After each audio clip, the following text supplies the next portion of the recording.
Black out. तो अभी जैसा कि गगन ने बताया कि इसलिए किया जाता, सारी लाइटें बंद करा दी जाती जिससे कि दुश्मन को ये अंदाज़ा ना लगे कि बस्ती कहाँ पर, क्योंकि आसमान से वो देखता है कि जहाँ पर बहुत सारी लाइट जल रही तो उसको लगता है कि यहीं पर बस्ती है, तो वहीं बम गिरा देता। तो दुश्मन को भ्रमित करने के लिए जहाँ बस्ती होती वहाँ बिल्कुल अंधेरा कर दिया जाता, और जहाँ नदी या समुद्र होता है वहाँ पर लाइट लगा दी जाती है, थोड़ी व्यवस्था कर दी जाती है जिससे कि दुश्मन अपना बम वहीं पर गिरा दे।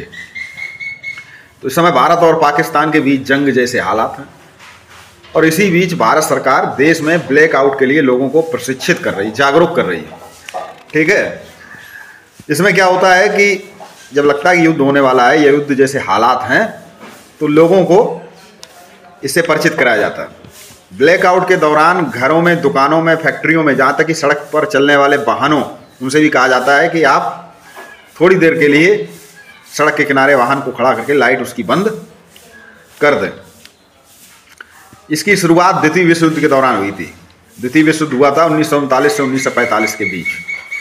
तो उस समय जो है गश्त लगाई जाती थी, लोगों को ड्यूटी भी लगाया जाता कि तुम चेक करो कहीं लाइट तो नहीं जल रही है।